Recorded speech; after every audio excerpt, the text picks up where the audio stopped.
മലയാള സാഹിത്യത്തിൽ നവോത്ഥാന കാലത്തിൻ്റെ ശക്തനായ എഴുത്തുകാരനായിരുന്നു പൊൻകുന്നം വർക്കി.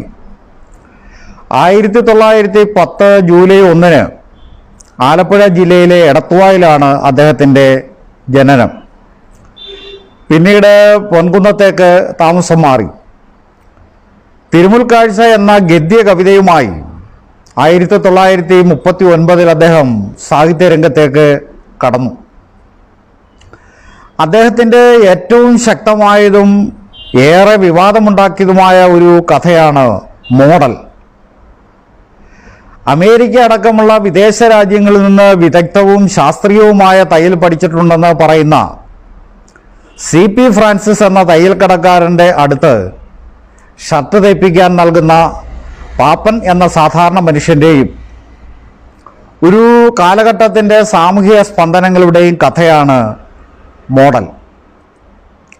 പാപ്പൻ ആവശ്യപ്പെട്ട രീതിയിലുള്ള ഷർട്ടായിരുന്നില്ല തയ്യൽക്കാരനായ ഫ്രാൻസിസ് തയ്ച്ചു വച്ചത്.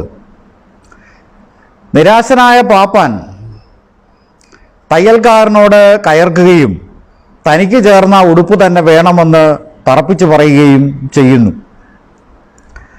പക്ഷേ രണ്ടാം ഉത്സവ ദിനത്തിലും ഉടുപ്പ് കിട്ടാത്തതിനാൽ ഫ്രാൻസിസിൻ്റെ തയ്യൽക്കടയിൽ കയറി അയാളെ അമ്പരപ്പിച്ചുകൊണ്ട് താൻ ആവശ്യപ്പെട്ട മോഡലിലുള്ള ഒരു ഉടുപ്പ് സ്വയം തിരഞ്ഞെടുത്ത് പുറത്തേക്ക് ഇറങ്ങുന്നതാണ് കഥയുടെ ചുരുക്കം.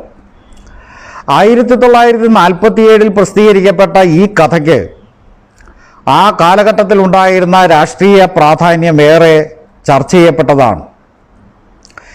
ജനങ്ങൾ ആഗ്രഹിക്കുന്ന നിലയിലല്ല, താൻ ആഗ്രഹിക്കുന്ന നിലയിലാണ് ജനങ്ങൾ ജീവിക്കേണ്ടത് എന്ന ദിവാൻ്റെ ഭരണത്തെ വ്യാഖ്യാനിക്കുന്ന നിലയിലാണ് കഥയുടെ ഉള്ളടക്കം വർക്കി പറഞ്ഞു വയ്ക്കുന്നത്. പള്ളിമേടകൾ മുതൽ ദിവാൻ ബംഗ്ലാവ് വരെ പിടിച്ചുകുലുക്കിയ കൊടുങ്കാറ്റായിരുന്നു പൊൻകുന്നം വർക്കി. ദേശീയ സ്വാതന്ത്ര്യ സമരത്തിൻ്റെ തീച്ചുളയും സർ CP ഭരണത്തിൻ്റെ ഏകാധിപത്യ പ്രവണതയ്ക്കെതിരെയുള്ള രോഷവും ക്രൈസ്തവ സഭയിലെ അനാചാരങ്ങളോടുള്ള കലാപവുമായിരുന്നു വർക്കിയുടെ സാഹിത്യ ജീവിതം. 1946 പ്രഖ്യാപിക്കപ്പെട്ട സർ CPയുടെ അമേരിക്കൻ മോഡൽ ഭരണപരിഷ്കാരങ്ങളും അനുബന്ധ വിവാദങ്ങളുമായി ചേർത്ത് വായിക്കപ്പെട്ട ഒരു കഥയായി മോഡൽ അവതരിപ്പിക്കപ്പെട്ടതും അതുകൊണ്ട് തന്നെയാണ്. കഥകൾ എഴുതിയതിൻ്റെ പേരിൽ അധികാരികൾ വർക്കിയെ അധ്യാപന ജോലിയിൽ നിന്നും പുറത്താക്കി.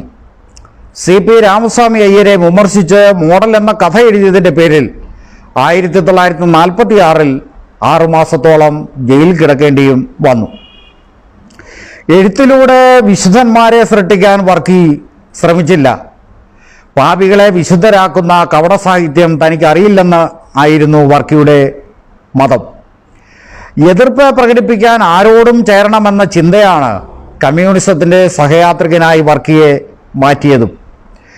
എഴുത്തിൽ വരുത്തിയ വിപ്ലവം ഒരു ജനതയുടെ ചിന്തയിലേക്കും വ്യാപിപ്പിച്ചു പൊൻകുന്നം വർക്കി. മുതലാളിത്തത്തിനും കിരാത ഭരണകൂടങ്ങൾക്കുമെതിരായ ചിന്തകൾ പ്രചരിപ്പിച്ച് നട്ടലുള്ള സാഹിത്യം എന്താണെന്ന് കാട്ടിക്കൊടുക്കുകയായിരുന്നു അദ്ദേഹം. അധ്വാനശീലരായ കൃഷിക്കാരുടെ ജീവിത ദുരിതങ്ങൾ സത്യസന്ധമായി അദ്ദേഹം ആവിഷ്കരിച്ചു. ശബ്ദിക്കുന്ന കലപ്പ എന്ന ഒറ്റ കഥ മതി പൊൻകുന്നം വർക്കി എന്ന എഴുത്തുകാരൻ്റെ സർഗാത്മക ശക്തി തിരിച്ചറിയാൻ. നാടകവും ചെറുകഥയും ഉൾപ്പെടെ 50ഓളം കൃതികൾ വർക്കിയുടേതായി പ്രസിദ്ധീകരിച്ചിട്ടുണ്ട്. അന്ത്യത്തിരി, തിരുമുൽക്കാഴ്ച, വികാരസദനം 1, 2 ഭാഗം, ആരാമം, അണിയറ, ഹൃദയനാദം, നിവേദനം, പൂജ, പ്രേമവിപ്ലവം, ഭർത്താവ്, ഏഴകൾ, ജേതാക്കൾ, അന്തോണി നീയും അച്ഛനോയോട, നോൺസെൻസ്, ഒരു പിശാച് കൂടി, 2 ചിത്രം, പള്ളിച്ചെരുപ്പ്, മോഡൽ, വിത്തുകാള, ആ വാഴവെട്ട്, ഇടിവണ്ടി, പൊട്ടിയ ഇഴകൾ, ശബ്ദിക്കുന്ന കലപ്പ തുടങ്ങിയവയായിരുന്നു പ്രധാനപ്പെട്ട കൃതികൾ.